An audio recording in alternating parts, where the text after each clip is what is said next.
manager who was a VP of engineering, a very seasoned VP of engineering at many companies around Silicon Valley in previous decades. And then we started at that time the company again was continuing to grow. We started growing the team, hired a couple more people in the US, or actually two more people in the US. And then a couple of years later had a need to hire a fourth person. And at that time, the VP of engineering came to me and said, okay, Ben, it's getting to the point where I can't manage everybody individually. I'm the VP of engineering. I've got a lot of things that I have to take care of.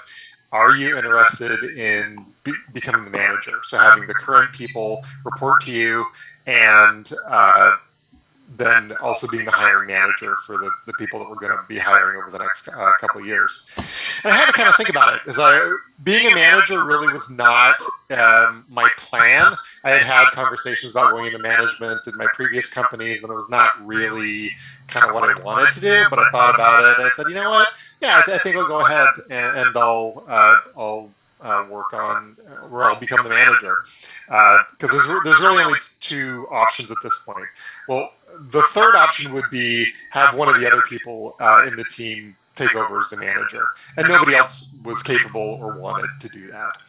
So we could either I could do it, or we could bring in somebody else from outside the department or outside the company. I said, you know what, I'm not sure I really want that to happen. I think I can do it, so let me go ahead and I'll take over as the manager. And then director is just a step on that same career path. So I didn't put it on my LinkedIn profile. It's not kind of really relevant, but I was manager. Company continued to grow to the point where then I delivered things in the way that the company wanted. So then I was promoted to senior manager, and then a couple of years later I was promoted to director. Then, or actually, I think when I was before I was promoted to director, I was given the responsibility of establishing a team in India. So at that time, the US team was, I think I had around 5 people on the US team. And then the VP of engineering that I was reporting to at the time said, we're starting up, or we're forming this R&D center in India, and we should have TechHub's presence there for 2 reasons. One is because if we've got engineering there, we should have technical writers there as well, but also for the cost of hiring somebody in India is a lot less expensive than hiring somebody in the US. So we should grow there. So I took the lead on forming that team, doing the initial hiring of people in India and training and assignments and so on. And then that sort of put me in the category of having director level responsibilities, and then I was promoted to director. So it really had to do with the velocity of the company and the fact that I kept up with what was going on in the company, and that's how I got to first to manager and then to director. All right, thank you. So for a follow-up question, I'd say I would have to ask, like, what were your expectations for this career path, and what differed from reality? Yeah, well, like I said, when I joined Nutanix, we were very much a startup. I mean, really a startup. Pre-IPO, fewer than 50 people. Everybody was sitting together, literally in the same open office. And so, you know, we didn't have large organizations, right? I had my 2 or 3 technical writer colleagues sitting next to me, and we were right by, support was on one side and operations was on the other side. So we had a lot of cross-functional discussions, like very casually, because that's where we were. One thing that I did. What expectation was? I did not think that Nutanix was going to grow as fast as it did. I mean, that was really astounding to me, how much we grew and how fast we grew. Like I said, in 10 years, from 50 employees to 7,000, and that was that's really, really fast growth. And then I didn't have a management background. I didn't have really the explicit goal to get into management. But well, I would say I ended up liking it more than I thought I would. I wasn't sure that I would really like management, having observed what managers did in my previous companies. I wasn't really sure that I wanted to get into it. I decided to give it a go. And there have been other people inside Nutanix who were an individual contributor, got into a management position, did that for a couple of years, and then decided they wanted to go back to being a senior individual contributor. So that's a path that's open as well. But I found that as the company was growing, I was able to shape the requirements or the commitments of my team, as well as draw the boundaries for the people that we hire. And we've had really good luck with the people that we hired. I mean, just everybody that we've hired, both in the U.S. and in India, are just really top notch. And that was another concern. Is like we're hiring in another country. Like I don't know the culture and all these things. But I'd say what I learned is that I was able to do these things that I sometimes had a lot of trepidation about. Okay. Yeah, thank you for asking or for answering those questions. So I think now we'll be moving on to the communication questions. And first, I'd want Tran, can you ask your question?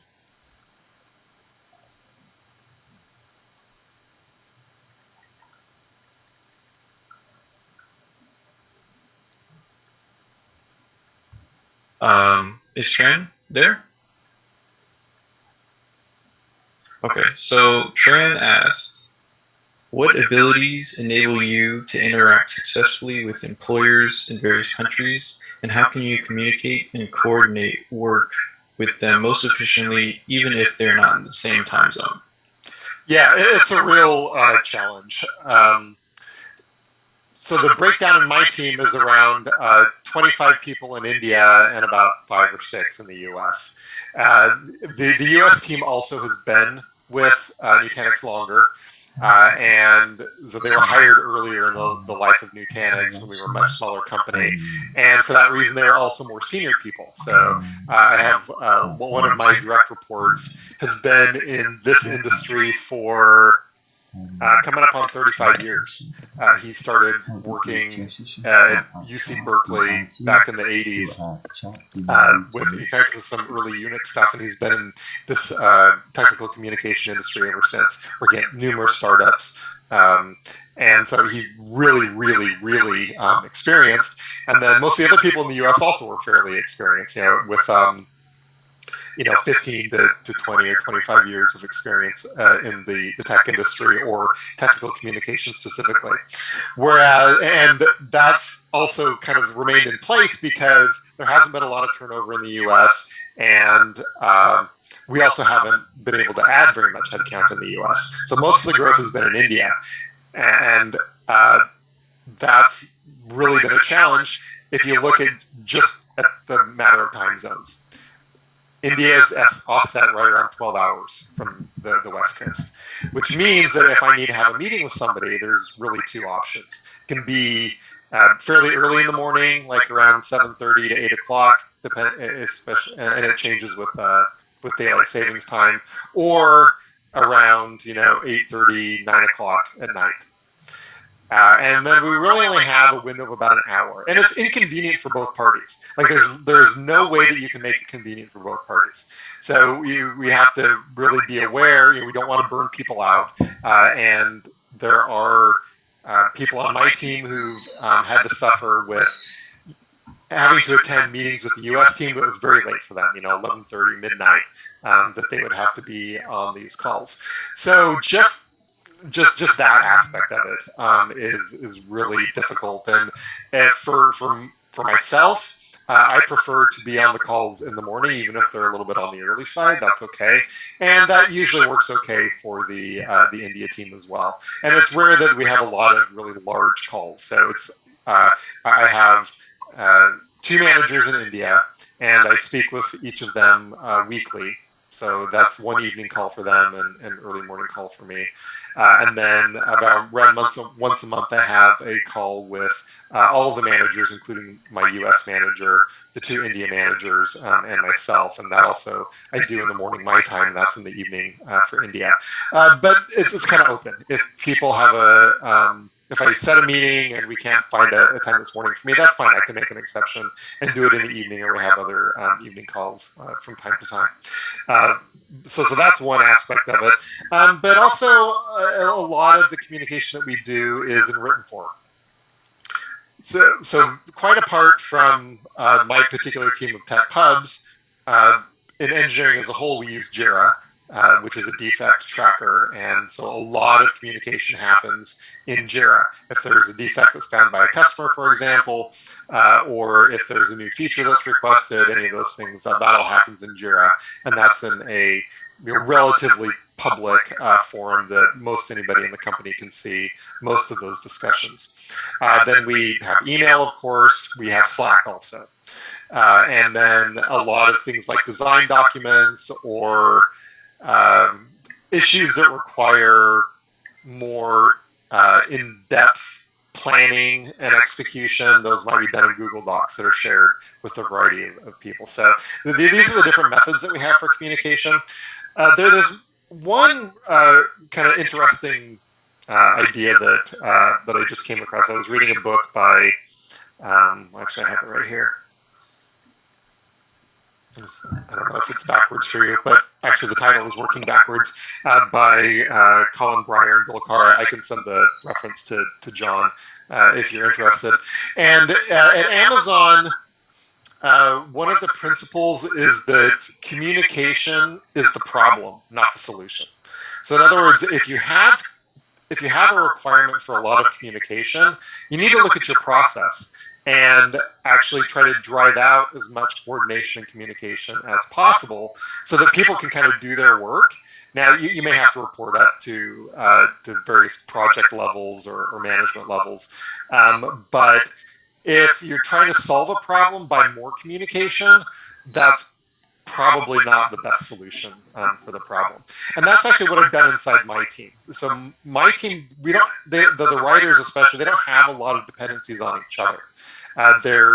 Most people have an assignment of a domain, and they can kind of run that domain largely themselves. Now, there are dependencies on the product development teams, like with product management and developers and QA, and the support engineers that are attached to these various projects.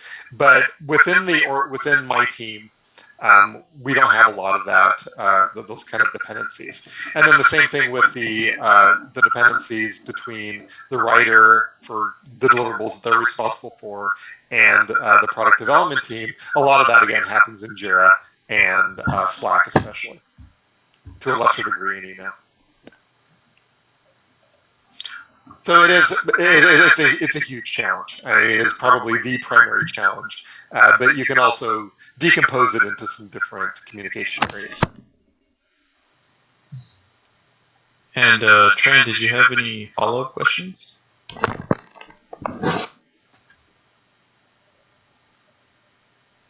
So he's having a problem with his audio, so I think we can move on. Okay. So moving on to the next question. So I actually had a question that said, when faced with a colleague who didn't communicate well with the team, be them not appearing in meetings or answering email messages, what steps did you take to solve the problem?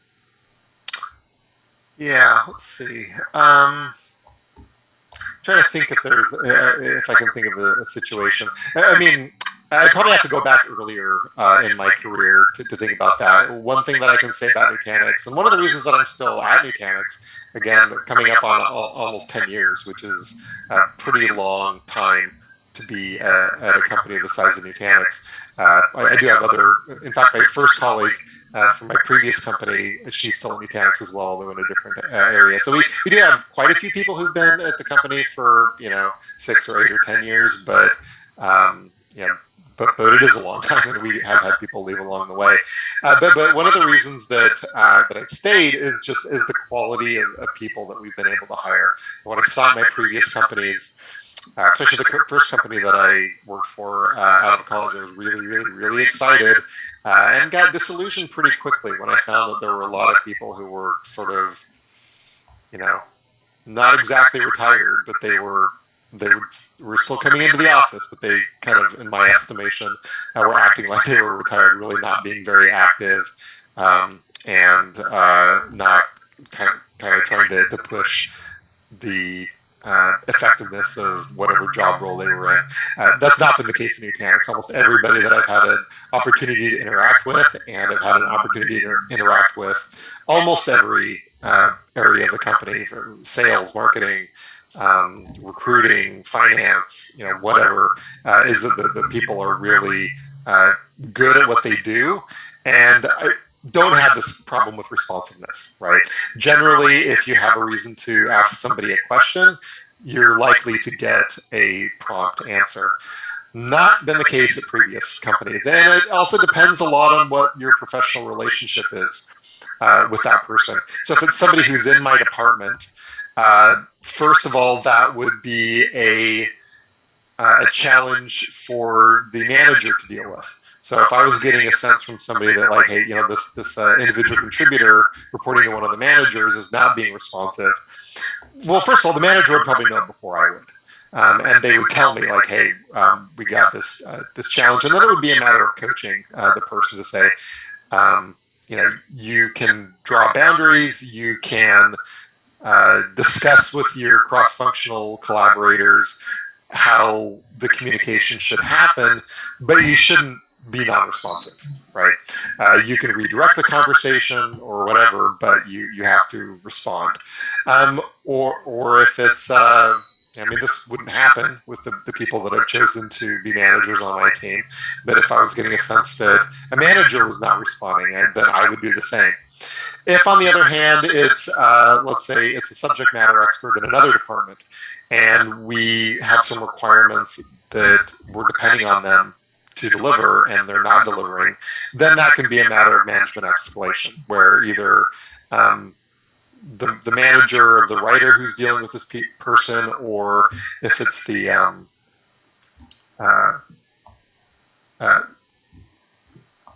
or depending on the level or where we are in this kind of escalation process, then we go to the manager, or the people manager, or the project or program manager, saying, hey, we're expecting this input. We haven't heard from this person. And it's also really important, though, to not get angry and get hostile, because you don't know what's going on. Oh, this person is on medical leave unexpectedly, right? So, okay, well, then we just need to figure out how we're going to go ahead. Or this person actually has given in their notice and they're not going to be with the company anymore. So it may not be a personal failing on the part of this other person. So you really do have to look at all of this pretty dispassionately and look at kind of the business inputs and outputs and what the dependencies and requirements are, and come at it from that perspective. Again, it depends on the relationship that you have with this person. Now, in one of my previous companies, now I was the project lead for something, so I had some courseware developers who they weren't reporting to me. They had managers, but I was in charge of kind of running the overall project and making sure that all the different pieces were done, and managing the schedule and sorts of things like that. So yeah, there'd be people who'd be like, okay, the schedule that you agreed to was that you would have this thing at this time. Where is it? We don't have it. And if they were then not responding in a case like that, then I would escalate to their manager and say, this is what has happened, and I'm not getting the response that I need from this person. And then sometimes if things like that happen a lot and coaching doesn't have the desired effect, then the person may end up being put on more formal development plans, which can be kind of intensive investment in career development for the person, or if they're not able to manage that, then it may be that they are not, they're their employment isn't continued with the company.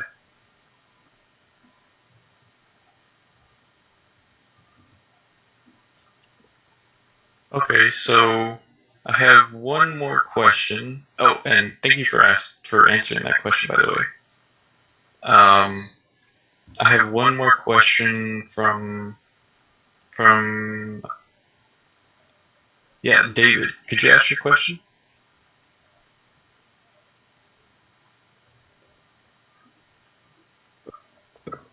One second, let me pull it up.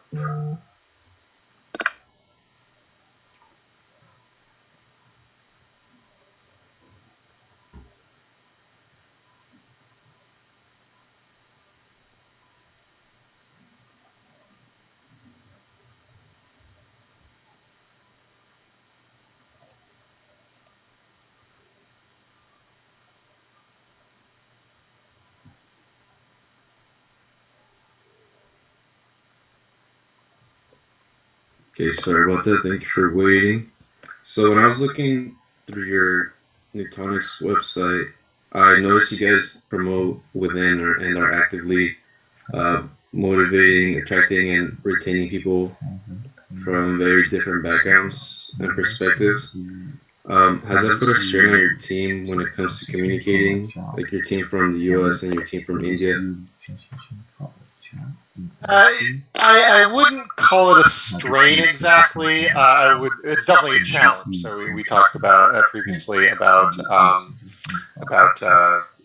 just the time zones, just that basic logistics of time zones.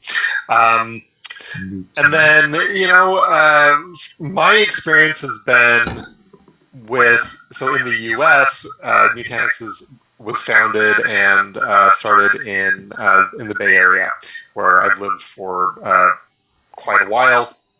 And as you all know, and in fact, looking at all of the names that I see here, this is a very diverse area.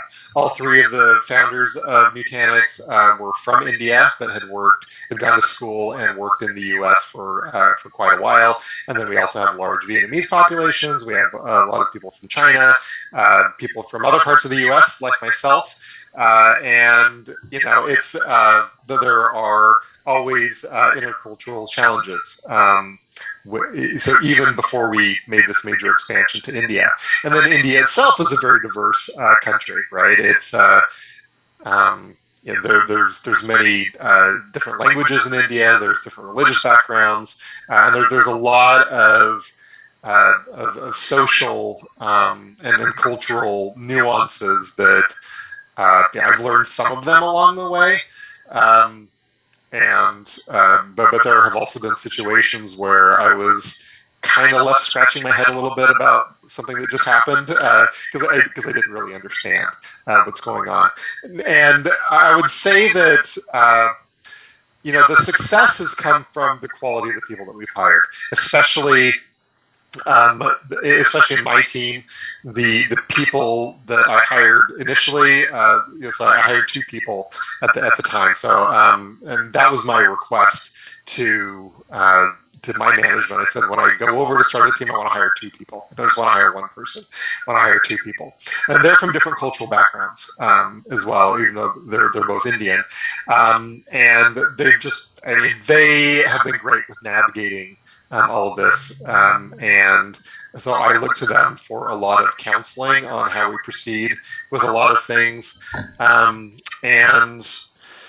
then one other difference is between, say, U.S. and India, is that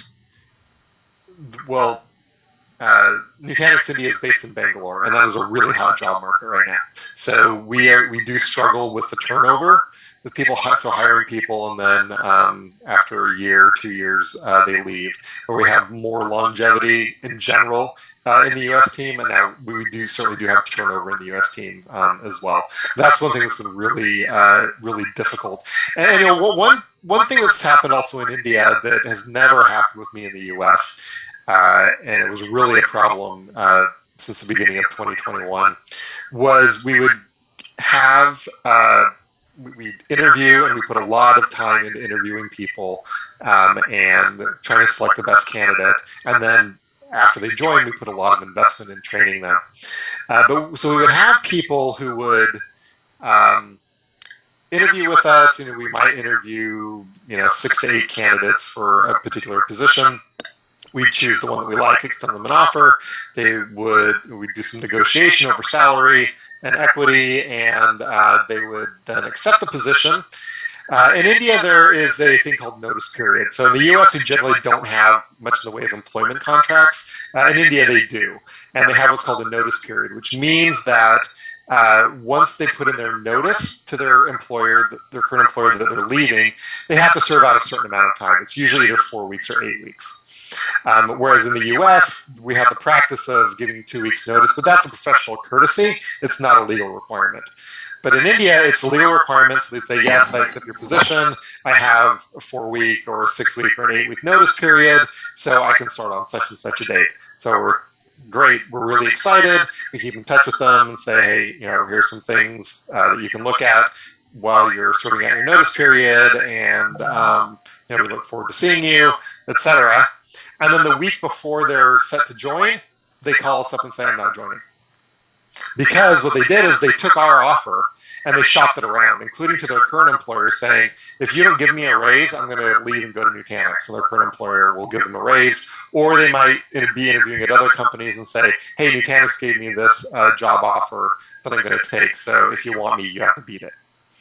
And that's, as the employer, that's a losing game.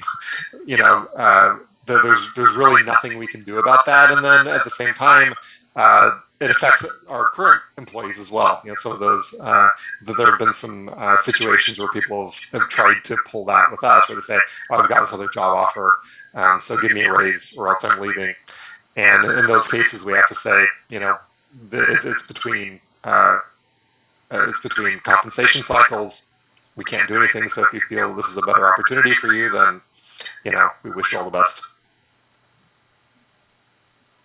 So those are, we could spend easily an hour just talking about these various sorts of communication challenges, and diversity is certainly a challenge. But I think really what it comes down to is that you have to treat people as individuals while also acknowledging some cultural commonalities that individuals might have. And so it is always a balancing act. Yeah, those were some great answers. So thank you so much. And now I'll be transferring it over to Andrew. Hello, Ben. Thanks for being here. So I'm going to be moderating the technical and ethical questions that we have for the class. The first question we have is from Kan Chung. So, Kan, could you unmute yourself and ask your question? Hello, can you hear me? Yes. Oh, sorry. I'm trying to do a set to my question, but I cannot find it right now. So just give me one moment. So I remember that you said that your company provide like infrastructure, like the cloud-based, right? And you said that most of the apps today, so they rely on the legacy system. So how you can get a new customer, or how you can like convince them to use your products? Yeah, well, that's a really big question. I mean, one of the important factors is how the technology industry works. So there's usually either a 3-year or a 7-year refresh cycle. So if you're talking about hardware, hardware generally depreciates over the course of about 7 years. And with the pace of change, you just look at the CPUs from Intel, right? What you get today is a lot different from what you got 7 years ago. So companies are always refreshing their infrastructure. Now we've got sort of some different venues. The first is that virtualization from VMware, that's coming up on around 20 years old, and it became very well established in the industry over the past 20 years. Now we support VMware ESXi. In fact, our original products were based on ESXi. In the intervening years, our relationship with VMware in the market has not always been positive, but we've continued to be a partner, and we support ESXi. So what that means is that for a company who has virtual machines running on, or vSphere is kind of the umbrella term, ESXi is the specific hypervisor, it's not necessarily a huge change to go from a 3-tier architecture, which is kind of virtualization, server, shared storage, and networking. If you're going from ESXi or vSphere in a 3-tier environment to vSphere on Nutanix, that's not a huge change. And we have some utilities that can help with that transition. So the motivation in a case like that would be cost savings. Our infrastructure is a lot cheaper and simpler than the legacy 3-tier architecture. That's one. And then the second part, the second one that is worth mentioning is about the cloud. So we well, the history of Nutanix has been on premises. So you buy hardware. It could be Nutanix hardware, which is commodity hardware from an ODM, or you can buy hardware from an OEM partner like Dell or Lenovo. And then we also support third-party hardware where we don't have a relationship with this other company like Cisco. We've got about a dozen. Fujitsu is another one. So the customer can buy the hardware, install Nutanix, and then move their workloads over onto Nutanix. Then there's the so that's been our history, is that the customer is owning or leasing the hardware and running it in their data center.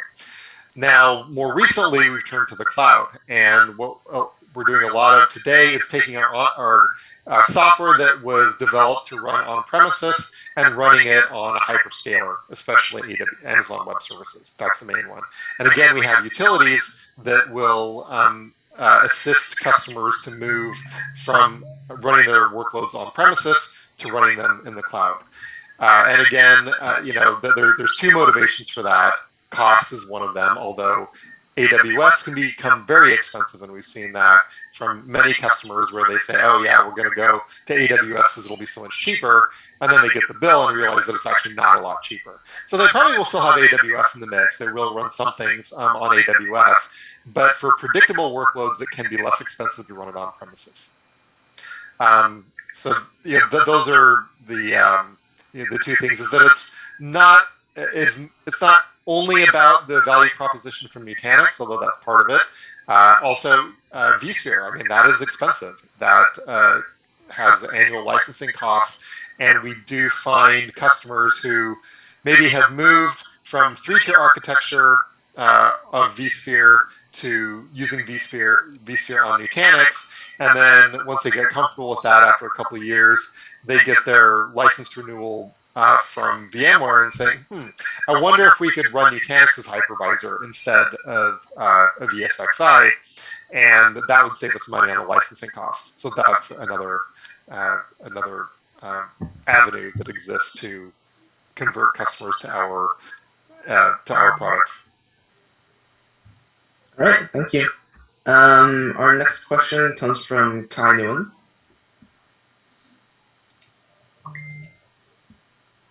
Oh, hello Ben. So, for my question is about an ethical challenge, and so basically, it's a privacy has become an important topic when discussing technology, and what are some steps Nutanix implement or plan to in the future to make sure customer data are protected on the platform? Mm-hmm. Yeah. So there's a couple dimensions to that. The first is if you have Nutanix, if you're running Nutanix on premises. So we do have capabilities where Nutanix cluster will send data back to us. And the reason for that is for reporting problems. So if there's something going wrong on a cluster, then that gets reported. So this is part of proactive support, really, is so that a customer's cluster will send back data saying, it could be something as simple as the storage is filling up, or that there's a VM, a virtual machine that is running, that's going haphazard and is over-consuming resources. So to be able to provide proactive support, Nutanix needs to know about these things. We don't want to just always wait for a customer to say, oh, I'm seeing some problem. Now we open up a support case and we have to figure out what it is. But rather, there's capabilities built into our platform that will say, oh, there's some kind of problem or patterns that are atypical, and so support then will call the customer and say, hey, we're seeing some problems on your cluster. And then there's two considerations there. One is not every customer is going to be comfortable with that. So we see customers like in healthcare and in banking and military and government where they don't enable that functionality. Okay, so that's the first thing, is that we have to make that functionality optional. So I believe it's turned on by default, but the customer would also need to open up firewall ports on their network for that traffic to get through. And then some customers will say, you know what, maybe I'm not allowed to do it. Maybe I'm in a regulated industry and I actually can't have my cluster sending data back to the vendor. And also any kind of identifying information will need to be scrubbed out of that, right? We can't have any credit card numbers or social security numbers or anything like that. Can't be sent across, so there has to be some kind of filter on the cluster that will scrub out any of that information. And then at the same time, we have a lot of security capabilities built into our products. So one of the ones that's more recent, and I actually don't know a whole lot of the details, is that there are certain capabilities of certain products that can help customers get around ransomware attacks, which we've heard a lot about in the past 6 to 12 months, where something will be installed in the customer's environment, and they'll be held hostage essentially to this criminal organization that says, we're going to delete all your data, we're going to scramble it so you can't use it unless you pay us a certain amount of money. Again, I don't know all the details of that, but it is something that we've talked about. If you use Nutanix in a certain way, it can help you not be subject to these ransomware attacks. And then other types of attacks also. We have capabilities built in to help customers avoid the impacts of that kind of thing. So, and then we do business in Europe, so we're bound by certain standards. I can't remember the name of the European Union regulation that talks about managing customer data. So we certainly have to adhere to those requirements than anything in the U.S. or anything in other countries. So as far as our own business practices, so there's our own business practices, the capabilities of our technology, as well as how our technology can help customers avoid the impacts from other actors. All right. I believe we have time for one more question and this question is from Dylan.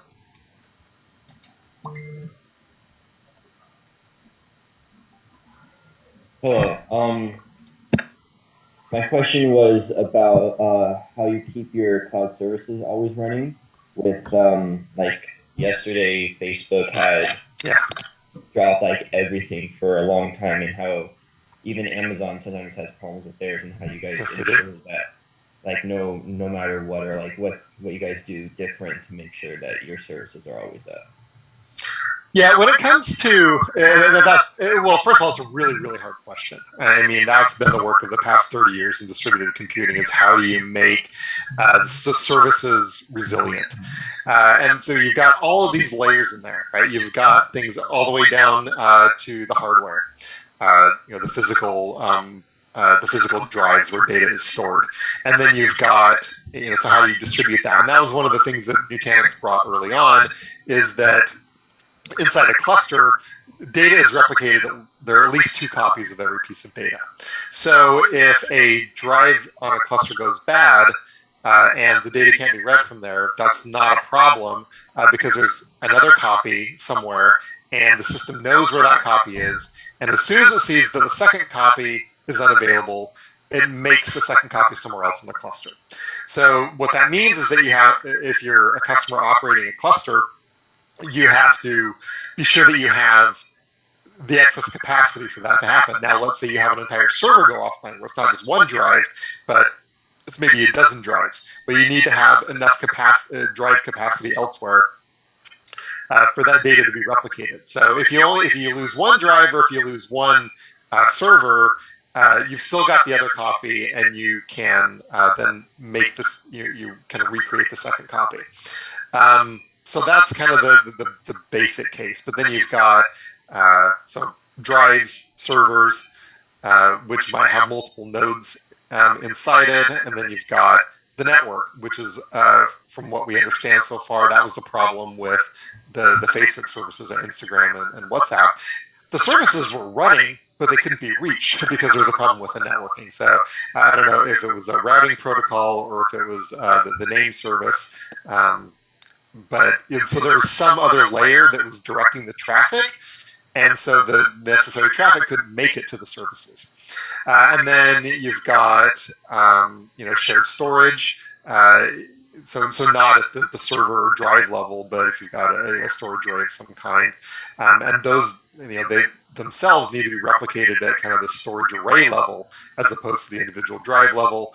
And then you've got all the software layers in there. If you've got containers or databases, right? That's another aspect. Does the database service go down? So you have to build in the resiliency at each one of those levels. And then the problem is that you can get cascading failures, where if something happens to one of those layers, it can bring down the other layers, and then you just end up with a real mess. And you kind of have to work from the bottom up. You have to figure out kind of what the origin of this problem was, fix that layer, and then go on to the next one and the next one, and that can certainly take a lot of time. So what we found, Nutanix does operate a public cloud service. It seems it's not really getting the traction that was hoped for, 4 years ago or 5 years ago when we first started on this journey. And so our focus now is really working on the other cloud services. That's primarily Amazon Web Services, and then Microsoft Azure, and then also Google Cloud Platform we have some involvement with as well. So those are really kind of the big 3. And there's a reason that there aren't a lot of public cloud services, because it's a really, really, really hard problem. And look, it took Amazon, more than 10 years to get to where they are today. And as you noted, Dylan, and rightly so, that AWS has problems too. And any of the services that are on AWS, they're not 100% uptime, because if AWS has problems, then all of these other services from various companies, they have problems as well. So it's it's just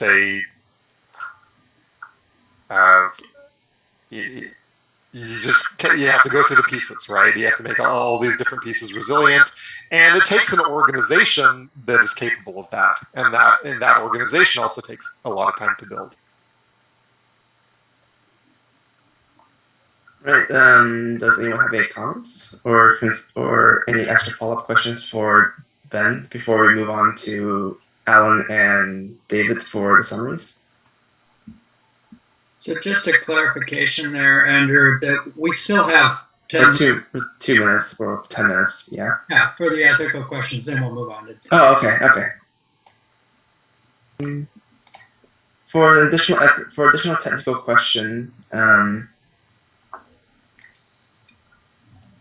about we go ethical?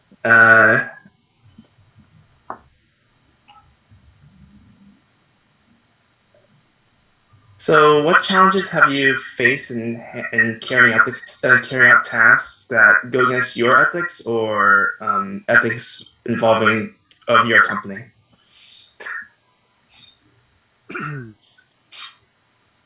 Let me see. Yeah, I saw that question and I started thinking about it. And I mean, another thing I would say is that I feel that Nutanix is a very ethical company.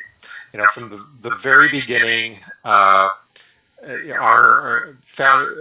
Dheeraj Pandey was one of the three founders, and he stayed with the company just until December of last year. So really 10 years he was with the company. And he had a very strong ethical foundation. And so it really did become part of the culture. And also that meant that he hired people at kind of the upper levels that had a strong ethical foundation. And, it was always discussed that we conduct business ethically, right? We don't try to, undercut undercut our suppliers, for example, or take some kind of unfair advantage of anybody, either an individual or another company. Of course, we're in a competitive market space. It's not about being competitive. It's about conducting our business ethically, and I think we have. I don't have visibility into everything, and there have been situations where there's been some ethical breaches, and then so there's one that I can think of. This is from quite a few years ago, and everybody who was involved in that, they were let go from the company, right? So that was sort of set that it was not acceptable to breach these kind of ethics. And then we also have especially now that we're a public company, right? That means that there's some regulation on how we manage our money. So there's a lot of scrutiny in the other companies that we do business with. Every employee, from the individual contributor on up, has to take a yearly training. It takes about 20 or 30 minutes about the Foreign Corrupt Practices Act, because that's taken very seriously by the U.S. government, that we're not allowed to bribe foreign officials or business leaders, and the penalties for that can be really quite severe. So I would say it's something that where it's an ounce of prevention is worth a pound of cure sort of thing. It doesn't come up because there is a focus on it, and anybody who was put in that kind of position, like let's say their manager asked them to do something that they felt was unethical, and they discussed with the manager, and they said that they felt it was unethical, and they were so pressed to do it. I would imagine that it would be the manager who would have the trouble, not the person who was saying that this was an activity that wouldn't be ethical. So I can't give you too many direct examples. It's definitely a concern, but it's something that's I think handled to a large degree by culture and making sure that we conduct our business ethically. And also when it comes to interviewing candidates, if you are asked to be on an interview panel, then you have to go through some training. You're not allowed to just kind of walk in off the street and interview somebody. So you have to be trained in what questions you can ask, both from a legal perspective as well as just from an ethical perspective. I mean, there might not be a law against asking certain things, but it's sort of like not the sort of things that you should be asking, because we want to evaluate the person on their capabilities. Here's another, when it comes to hiring. You hear a lot about the concept of team fit, and I find that notion problematic, especially from a diversity perspective. Because when you talk about team fit, there's a danger that a hiring manager, or that leads a hiring manager to hire a homogenous team, right? Well, if we've got all these people who are of a certain ethnic and cultural background, who went to certain schools, then I can hire a person from from those same schools or from that particular ethnic background, and that does not then get us to the diversity that we want. I prefer to talk about it in terms of values alignment, and Nutanix does have a set of 12 cultural principles with kind of an overarching ethical statements, and so those are the criteria that we can use when we're evaluating candidate, because it's public, it's known, we can say, yeah, I think this person looks pretty good on this dimension, or maybe not so good on the other dimension, and other candidates will have a different mix, but we think that for this particular job, kind of this mix is more important, so they have the values alignment that we're looking for to fill this position, as opposed to this kind of nebulous team fit, which can sometimes be used accidentally or intentionally to avoid confronting diversity. All right. Our next question comes from Zach, and this will probably be the last question this time.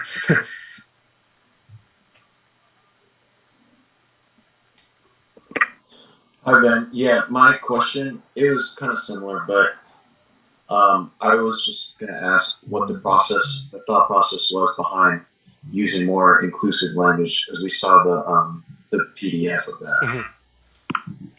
Yeah, well, it's something that really came to broader awareness beginning of 2020, I would say, is kind of when it really took off. Now, a lot of this terminology that was on that list, within my team, that had been standard for a long time.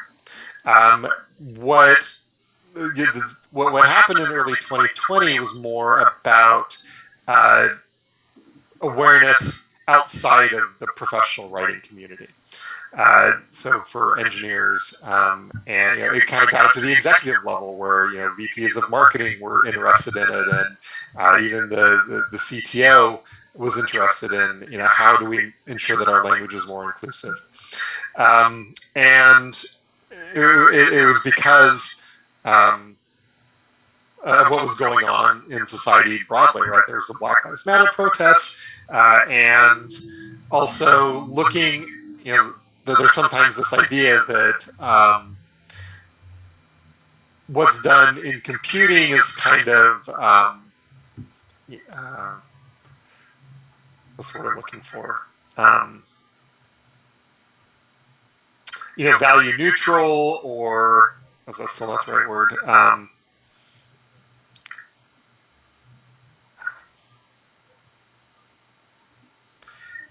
But anyway, I'll talk about it more. I mean, what we find is that the algorithms that we find in technology, they do have their own unbiased. That's what I'm looking for. The algorithms are unbiased, and that's not the case, because the algorithms are created by people. Now they get operated by a machine after the fact, but we see all kinds of things with how does Facebook decide what to show on a feed, right? So those have inbuilt biases, perhaps, and so I think there's just this broader awareness of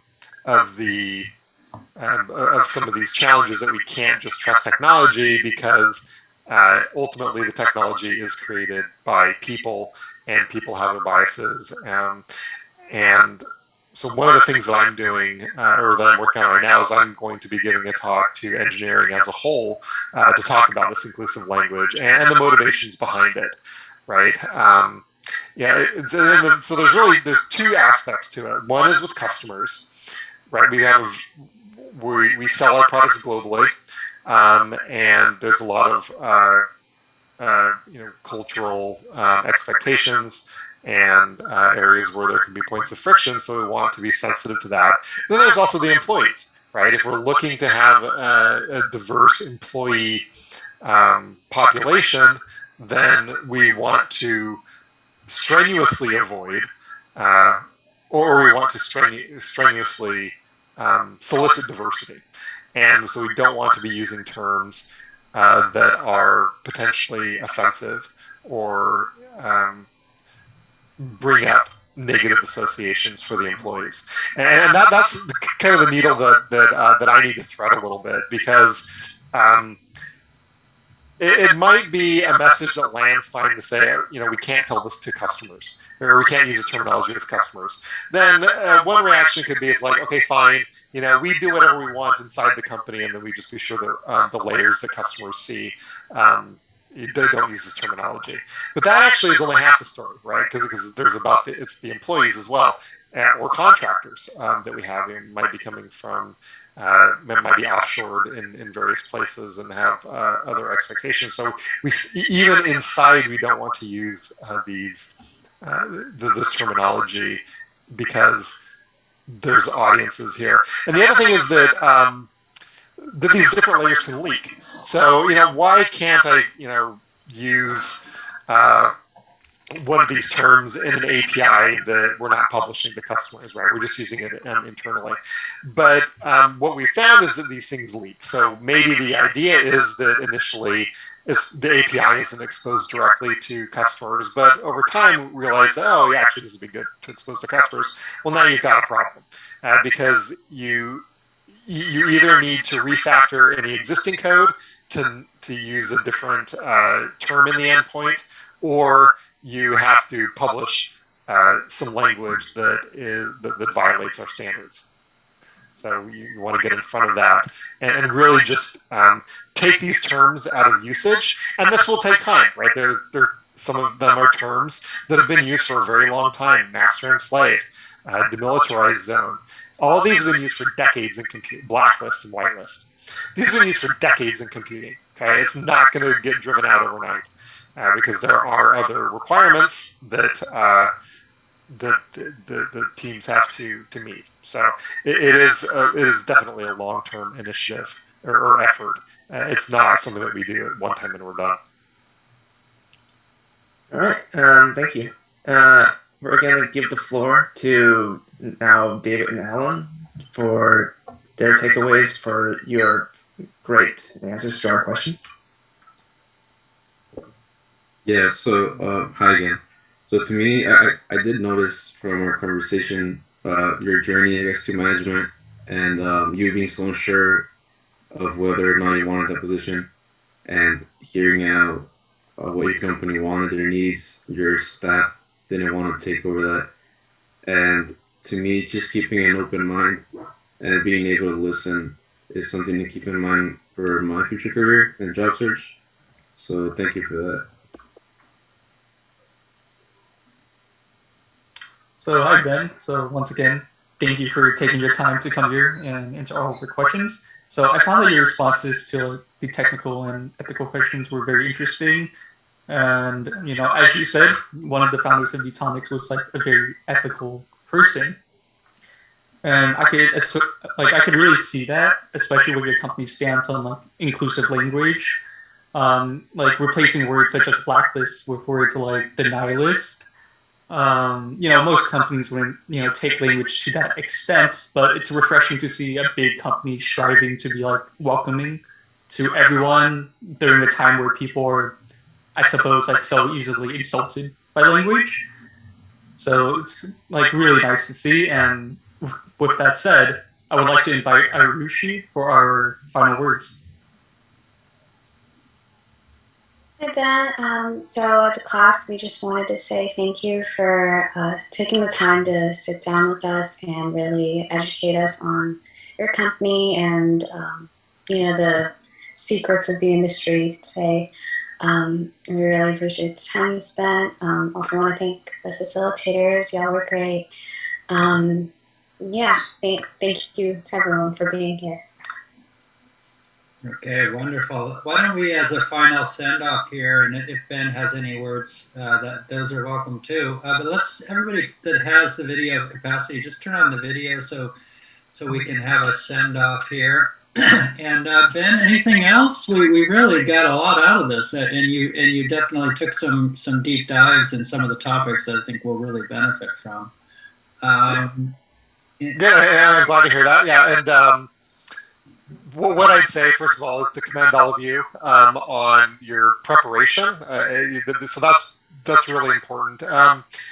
that you have the preparation, and John did send me all of your questions ahead of time so I could take a look at them. So I appreciate the thought that you put into those questions, and wish you all the best of luck in your course and whatever comes after that for you. Okay, thanks so much, Ben, for just taking the time out of your busy schedule to be with us. And we will continue to reflect on what you've given us. So thank you, and have a good rest of the day. Okay. Thanks, everybody. Have a good day. Cheers. Bye. So I think we can stay on here for just a little bit, not too long, because I know we have the green talk. So I also want to say a big thank you. You guys, we presented ourselves as a class just in a really nice way. He responded well to that. What comes next? So in a lot of ways, this was designed to give you a chance to practice together and get a feel for what it's like to conduct a professional life design interview. So I'm going to share screen and just talk a little bit about the follow-up, and then we'll close out because we need to take a break and get ready for our Green Talk 4, which is at 12:30. So I'll end a little bit early today.